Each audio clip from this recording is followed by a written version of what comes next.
అందరికీ నమస్తే. సీఎం రేవంత్ రెడ్డి గారు 75 సార్లు ఢిల్లీ పోయింది ఇప్పటికీ. ఇది ఒక రికార్డ్ అంట. ఢిల్లీలో ఉన్న మన తెలుగు మీడియా వాళ్ళు మాట్లాడుకుంటున్నారు. ఉమ్మడి ఆంధ్రప్రదేశ్ నుంచి తెలంగాణ వరకు ఇప్పుడు ఉమ్మడి ఆంధ్రప్రదేశ్ పక్కన ఆంధ్రప్రదేశ్ ముఖ్యమంత్రితో సహా ఢిల్లీ పక్కన ఉండే హర్యానా ముఖ్యమంత్రి లేకపోతే హిమాచల్ ప్రదేశ్ ముఖ్యమంత్రితో సహా అందరూ చూస్తే ఇన్నిసార్లు ఢిల్లీ వచ్చిన ముఖ్యమంత్రి ఎవరు లేరంట. మొత్తం 75 సార్లు.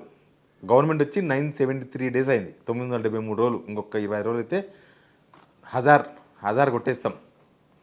కానీ ఎందుకు పోయిండు అసలు? ఎందుకు పోతున్నాడు అర్థమైతలేదు. ఎందుకు పోతున్నాడు రేవంత్ రెడ్డి? పదే పోయిన వారం పోయిండు, మళ్ళీ ఈ వారం పోయిండు. ఇంకా మళ్ళీ 2 రోజులు గ్యాప్ తర్వాత మళ్ళీ వారం పోతారేమో. 13 రోజులకు ఒకసారి ఢిల్లీ అంటే అర్థం చేసుకోవాలి. పోయినప్పుడల్లా 2 రోజులు 3 రోజులు ఒక్కొక్కసారి 4 రోజులు 5 రోజులు ఢిల్లీలో ఉంటున్నాడు. దేనికోసం ఉంటున్నాడు? ఏంది రికార్డ్? ముందు సబ్స్క్రైబ్ చేయండి, తర్వాత షేర్ కూడా చేయండి. సబ్స్క్రైబ్ చేయడం చాలా చాలా ఇంపార్టెంట్. మనం వార్త అందరికి అర్థం కావాలని చెప్తాం, కానీ ఆ వార్త రీచ్ అయితేనే అందరికి అర్థమవుతుంది. కాబట్టి ముందు సబ్స్క్రైబ్ చేయండి, షేర్ కూడా చేయండి. ఇక అసలు రేవంత్ రెడ్డి ఢిల్లీ పోవడం అయితే కామన్ అయిపోయింది. మామూలుగా ఏదో సినిమాలో లండన్ పోయిస్తాం అంటారు చూడు, అట్లా అయిపోయింది ఢిల్లీకి. ఎందుకు పోతుండో కూడా ఆయన ఒక సమాధానం చెప్తుండు, కానీ అది జస్టిఫికేషన్ లేదు దానికి. ఆయన ఏం చెప్తున్నాడు? 2 రకాల వర్షన్స్ వినిపిస్తున్నాడు. ఎందుకు పోతున్నాడు ఢిల్లీకి అంటే, మాకు అధిష్టానం ఢిల్లీలో ఉంటుంది కాబట్టి నేను ఢిల్లీ పోతా, ఒక వర్షన్. రెండో వర్షన్ ఆయన చెప్పిందే, నేను పోయేది డెవలప్మెంట్ కోసం పోతున్నా, స్టేట్ డెవలప్మెంట్ కోసం నేను ఢిల్లీకి పోతున్నా. ఈ 2 వర్షన్ చెప్పిండు. ఈ 2 కూడా జస్టిఫికేషన్ అంటే ఇవి కరెక్టే కదా అనిపిస్తలేవు. ఒకటి, పార్టీ అధిష్టానం ఉంటే, పార్టీ అధిష్టానం ఉంది కరెక్టే, కాంగ్రెస్ పార్టీ అధిష్టానం ఢిల్లీలోనే ఉంది, దాని ఎవరు కాదని లేదు. మరి పక్కన ఉన్న కర్ణాటక ముఖ్యమంత్రి మొన్నటిదాకా సిద్ధరామయ్య ఉండే, ఇప్పుడు డికే శివకుమార్ ఉన్నాడు. వాళ్ళకు కూడా అధిష్టానం ఢిల్లీ కదా, వాళ్ళు ఎందుకు పోతలేరు? వాళ్ళు ఎందుకు ఇద్దరు పోలేదు? ఈ మధ్యకాలంలో చెప్తున్నాను, రేవంత్ రెడ్డి ముఖ్యమంత్రి అయిన తర్వాతనే చెప్తున్నాను. అంతకుముందు కథ అంటే అది కూడా చెప్తా. కర్ణాటక ముఖ్యమంత్రులకు కూడా ఢిల్లీలో అధిష్టానం ఉంది. రాహుల్ గాంధీ అక్కనే ఉన్నాడు, సోనియా గాంధీ అక్కనే ఉంది, కానీ పోతలేడు. ఇన్నిసార్లు పోలేదు. ఎందుకు పోలేదు? మనకన్నా పెద్ద రాష్ట్రం వాళ్ళది, కానీ పోతలేరు. అంతేందుకు, అంతకుముందు వైఎస్ రాజశేఖర రెడ్డి ముఖ్యమంత్రి ఉండే, తర్వాత రోషయ్య అయ్యిండు, తర్వాత కిరణ్ కుమార్ రెడ్డి అయ్యిండు. వాళ్ళు పోయినరా? వాళ్ళు కూడా పోలే. వాళ్ళు కూడా అధిష్టానం అక్కడనే కదా. అంతేందుకు, ఇప్పుడు బీజేపీ పాలిత రాష్ట్రాల ముఖ్యమంత్రులు ఉన్నారు. బీజేపీ పాలిత రాష్ట్ర ముఖ్యమంత్రులు అంటే కొంత టీడీపీ పక్కన కూటమి గవర్నమెంట్ కూడా వస్తుంది. వాళ్ళ అధిష్టానం కూడా ఢిల్లీనే ఉంటుంది.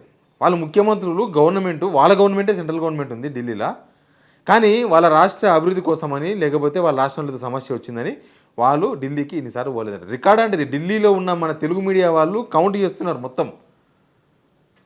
వాళ్ళకే యాసారికి వచ్చిందట. ఎందుకు వస్తుండు మన ముఖ్యమంత్రి? ఊకే వస్తాడు, ఏం చేస్తాడు అసలు వచ్చి? ఇప్పుడు పార్టీ అధిష్టానం ఉంది, కానీ పార్టీ అధిష్టానాన్ని కలవడు. పోయినప్పుడల్లా ఏదో ఒక సాగు పెట్టుకుని ఢిల్లీ పోతున్నాడు. ఎవరినో సెంట్రల్ మిషన్ కలవనికపోతున్నా అంటాడు. నేను సెంట్రల్ మిషన్ కలవాలి, సెంట్రల్ మిషన్ కలిసి పోయి మేము రాష్ట్ర అభివృద్ధి కోసం వినతి పత్రాలు ఇస్తున్నామని చెప్పి ఇదొక సాకులాగా కనిపిస్తుంది. ఎందుకు సాకులాగా కనిపిస్తుంది అంటే, ఢిల్లీ పోనికే సాకిది. 75 సార్లు ఢిల్లీ పోయింది కదా, కనీసం 75 మంది తెలంగాణ ప్రజల కన్నా 75 మంది కన్నా ఉపయోగపడి పని జరిగిందా?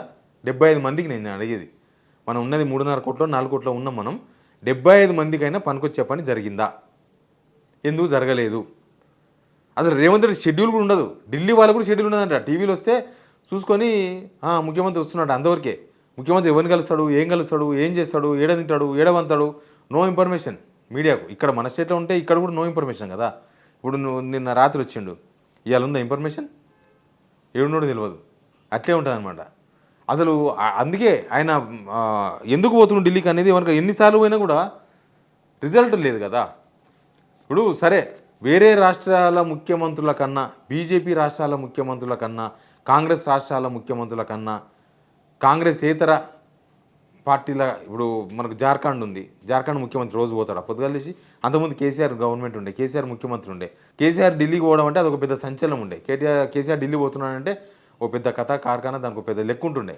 ఒక పోతుండు వస్తుండు కథ, ఏం జరిగింది, ఏం చేస్తున్నాడు, ఆడో ప్రెస్ మీట్ ఉండేది. పోయినప్పుడల్లా ఆన్నే ప్రెస్ మీట్ పెట్టేది, ఆన్నే మీడియా వాళ్ళతో చిచ్చాట్లు నడిచేది. ఆడ ప్రెస్ మీట్ పెట్టి తెలంగాణ కించపరిచే విధంగా మాట్లాడకుండ్రి, తెలంగాణకి ఎట్లా అన్యాయం జరుగుతుందని మాట్లాడుతుండే, లేకపోతే తెలంగాణకు ఏం కావాలో మాట్లాడుతుండే. ఎందుకంటే జాతీయ మీడియా ఉంటుంది, అది సెంట్రల్ గవర్నమెంట్కు రీచ్ అవుతుంది. అది అందరికీ తెలుస్తుంది, ఆడున్న కేంద్ర మంత్రులకు రీచ్ అవుతుంది, ఆడున్న ఇంటెలిజెన్స్ సెంట్రల్ ఇంటెలిజెన్స్ మొత్తం సమాచారాన్ని కేంద్ర ప్రభుత్వానికి ఇస్తుంది. పలానా ముఖ్యమంత్రి వచ్చిండు, పలానా ప్రెస్ మీట్ పెట్టిండు, ఇవన్నీ మాట్లాడిండు, పలానా పలానా పలానా ఆయన ప్రెస్ మీట్లో ఉన్నాయని. మన ముఖ్యమంత్రి ఢిల్లీ పోయినా ప్రెస్ మీట్ పెట్టాడు, ఫారెన్ పోయినా ప్రెస్ మీట్ పెట్టాడు, దావస్ పోయి వచ్చినా ప్రెస్ మీట్ పెట్టాడు, ఏడికి వచ్చినా నో ప్రెస్ మీట్, తిట్టనికే తప్ప ప్రెస్ మీట్ పెట్టాడు. ఓన్లీ బీఆర్ఎస్ వాళ్ళని తిట్టనీకి మళ్ళీ అది కూడా స్పెషలైజేషన్, అదేం స్పెషలైజేషన్ అర్థం కాలేదు. ఓన్లీ బీఆర్ఎస్ను తిట్టనీకినే, పలానా ఇష్యూస్ను పరిష్కరించనీకినో, పలానా ఇష్యూస్ను సెంట్రల్ గవర్నమెంట్ దృష్టికి తీసుకుపోనికనో, పలానా ఇష్యూస్ రాష్ట్రానికి నష్టం జరుగుతుందనో, లేదా పలానా సహాయం చేయాలనో, లేదా పలానా జరుగుతుంది రాష్ట్రంలో ఒక్క ప్రెస్ మీట్ పెట్టలేదు ఇప్పటి వరకు. దేశీయ నేతలాగా పోయి దేశం గురించి మాట్లాడుతుంటారు. మళ్ళీ అప్పుడు పోయి ఢిల్లీ ఎలక్షన్స్ ఉంటే ఢిల్లీలో మాట్లాడతాడు, ఢిల్లీలో ప్రధాని మోడీ గురించి మాట్లాడతాడు. ఈడ తెలంగాణలో ఏమవుతుందో దీని గురించి కదా మాట్లాడాల్సింది మనం. ఆయన 13 రోజులకు ఒకసారి పెళ్ళైన వాళ్ళు అత్తగారింటి కూడా ఇన్నిసార్లు పోరు, తల్లిగారింటి కూడా ఇన్నిసార్లు పోరు. అల్లుడు అత్తగారింటి కూడా, బిడ్డ తల్లిగారింటికి పోదు 13 రోజులకు ఒకసారి. మరి రేవంత్ రెడ్డి మాత్రం ఢిల్లీకి ఎందుకు పోతుంది 13 రోజులకు ఒకసారి? కొంపదీసి రెస్ట్ కోసం పోతుండా? ఈడ ఉంటే ఊకే మీడియాగో నాలాంటి వాడు అడుగుతూ ఉంటాడు, ఏం చేసినావు ఇవాళ ఇంట్లోనే వండుకున్నాడు, ఇవాళ బయటికే రాలేదు, అది ఇదని రోజు పొద్దుగాలు లేస్తే ఈ నశాంతం ఉంటుంది, మంచిగా ఢిల్లీ పోతే ప్రశాంతంగా ఉంటుంది. ఎందుకంటే ఢిల్లీలో మన రిపోర్టర్లు, మన మీడియా ఉండేది చాలా తక్కువ కదా. అంతా కలిస్తే ఒక 5 మంది రిపోర్టర్లు, 5 మంది కెమెరామెన్లు, అంతా కలిసి పేపర్ కీపర్ అంతా కలిసి ఒక 10-20 మంది రిపోర్టర్లు ఉంటారు. ఈడ 100 మంది రిపోర్టర్లు ఉంటారు, కెమెరామెన్లు వీళ్ళు కలిసి 100 మంది అవుతారు. ఇక ప్రతిపక్షం ఉంటుంది, రేవంత్ రెడ్డి ఏం చేస్తాను చూస్తారు, రేవంత్ రెడ్డి ఎటుపోతున్నానని చూస్తారు. ఢిల్లీలో అయితే ఎవరు పట్టించుకోరు, ఇన్ఫర్మేషన్ ఇచ్చేది లేదు, ఎవరికి ఇచ్చేది లేదు. ఆయన రోజుకు 18 గంటలు కష్టపడతా అంటున్నాడు. ఈ లెక్కను చూస్తే 18 గంటలు కాదు, 8 గంటలు కూడా కష్టపడతలేడు. ఇప్పుడు ఆయన ఢిల్లీ పోవడం కనుక సక్సెస్ అయితే ఎవ్వరు ఆయనను ఎన్నిసార్లు ఢిల్లీ పోయినా ప్రశ్నించారు. ఆయన ఢిల్లీ టూర్ కనుక సక్సెస్ అయ్యి రాష్ట్రానికి పలానా వచ్చింది, ఆయన ఢిల్లీలో ఉండడం వల్ల వచ్చింది, ఢిల్లీకి పోవడం వల్ల వచ్చింది, ఢిల్లీకి పోవడం వల్లనే ఇది జరిగింది, రేవంత్ రెడ్డి కనుక ఢిల్లీ పోకపోతే జరిగేదే కాదు అనే అంశం ఏదైనా ఉంటే ఎవరు అడగరు. నువ్వు ఢిల్లీకి ఎన్నిసార్లు పోయినావు, ఏం చేస్తున్నావు ఢిల్లీని ఎవరు అడగరు. ఏంటంటే రిజల్ట్ కనిపిస్తుంది కళ్ళ ముందల. కానీ ఏం రిజల్ట్ వచ్చింది? ఆయన చెప్పిన రిజల్ట్ ఏముంది? ఒక జైత్రయాత్ర లాగా ఎక్కే ఫ్లైట్ దిగే ఫ్లైట్ దాకా కనిపిస్తుంది తప్ప ఏం కనిపించింది చెప్పండి? అక్కడనే ఉంటుంది కేంద్ర మంత్రితో సమావేశాలు, రాష్ట్రాలకు నిధులు, ప్రాజెక్టులకు అనుమతులు, పెట్టుబడుల కోసమే పోతున్నామని చెప్తారు. ప్రతిసారి చెప్పే ఈ 4 రీజన్స్, ఈ 4 ఒక్కటైనా పరిష్కారం దొరికిందా? కేంద్ర మంత్రితో సమావేశాలు, అది సాకుగా కనిపిస్తుంది. అందుకే రాష్ట్రానికి నిధులు వచ్చినాయా? జనరల్గా అన్ని రాష్ట్రాలకు వచ్చినట్టు మనకు ట్యాక్స్, మనకు భాగము, మనకు ఒక అది ఉంటుంది, అది వస్తుంది. నెక్స్ట్ ప్రాజెక్టులకు అనుమతులు. ఏ ప్రాజెక్టుకి అనుమతి వచ్చింది? 2.5 సంవత్సరాలు అయింది కుంగిపోయిన కాళేశ్వరానికి ఇప్పటిదాకా మీరు టెస్టులు చేయలేదు, కనీసం అక్కడ నుంచి పర్మిషన్ తెచ్చుకోలేదు. ఎన్డీఏసీ పేరు చెప్పి తప్పించుకున్నారు, అది రాలేదు. ఇక అది కాకుండా పెట్టుబడులు వచ్చినాయి. పెట్టుబడులు ఏమైనా వచ్చినాయా? ఈయన ఢిల్లీ పోవడం వల్ల వేరే దేశాలకు సంబంధించిన వాళ్ళు, వేరే రాష్ట్రాలకు సంబంధించిన కంపెనీలో వచ్చి ఢిల్లీలో ముఖ్యమంత్రిని కలిసి ఏమన్నా ఆ ఫండ్స్ వచ్చినాయా ఇక్కడ? అరే మంత్రులు పోతలేరు కదా, యాక్చువల్గా మంత్రులు పోతుంటారు. మంత్రులు వాళ్ళ శాఖకు సంబంధించిన పనులుంటే పోయి ఆ శాఖకు సంబంధించిన మంత్రిని కలిసి అధికారులను వెంబడేసుకొని పోయి కలిసి చేస్తుంటారు. ఏందో ఈ ముఖ్యమంత్రి ఢిల్లీ టూర్ వితౌట్ ఆఫీసర్స్, అసలు ఆఫీసర్స్ కూడా ఎవరు ఉండరు. వీళ్ళు ఏం టెక్నికల్ ఫెలోస్ కాదు కదా, వీళ్ళకి నాలెడ్జ్ ఏం లేదు కదా, జనరల్ నాలెడ్జ్ కూడా లేదు గవర్నమెంట్లో, మినిమం కామన్ సెన్స్ కూడా ఉండదు. మరి ఆఫీసర్లను వెంబడేసుకొని పోవాలి కదా. అడిగితే ఆడ ఆఫీసర్ని కలవమని చెప్తారు. ఇప్పుడు ఒక మంత్రిని కలుస్తాడు, కలిసినాక పక్కన ఆఫీసర్కి ఇస్తారు. కనీసం ఆ ఆఫీసర్కి ఎక్స్ప్లెయిన్ చేయాలి, ఒక ఆఫీసర్ ఉండాలి కదా. వీళ్ళెంబడి ఒక్క ఆఫీసర్ కూడా తీసుకుపోరు. అసలు సంబంధిత శాఖ మంత్రి కూడా ఉన్నాడు. సంబంధిత శాఖ మంత్రి ఈయనే ఉంటాడు, ఆయన మాత్రం ఏదో పేపర్ తీసుకుపోతారు. దానిలో ఏముంటుందో ఏం కథనో ఇవ్వని తెలియదు. ఆ పేపర్ మళ్ళీ ఈయన కూడా ఇయ్యారు మీడియాకు.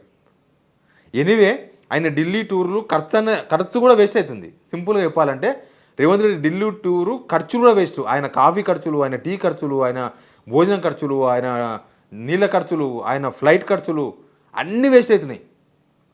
దీన్ని రేవంత్ రెడ్డి ఎంత సమర్థించుకున్నా తెలంగాణ ప్రజలను ఆలోచింపజేస్తుంది. ఎందుకు పోతుండే ముఖ్యమంత్రి ఢిల్లీకి? ఏంటి అసలు ఆడ ఏం చేస్తుండే? వేరే ఏమన్నా పెట్టుబడిదారులు, వేరే కంపెనీల ప్రతినిధులు వస్తే వాళ్ళతో మాట్లాడుకుంటుండా? ఏం జరుగుతుందో కూడా తెలుస్తలేదు. ఖచ్చితంగా ఆయన ఖర్చు మీద కూడా గవర్నమెంట్ ఎట్లయితే వాళ్ళు అప్పుడప్పుడు శ్వేతపత్రం ఇస్తాం అంటారు కదా, అది కూడా ఇస్తే ప్రజలు కొద్దిగా అర్థమవుతుంది. లేకపోతే ఆయన ఎందుకు పోతున్నా అందరికి అనుమానాలే ఉంటాయి. Please subscribe.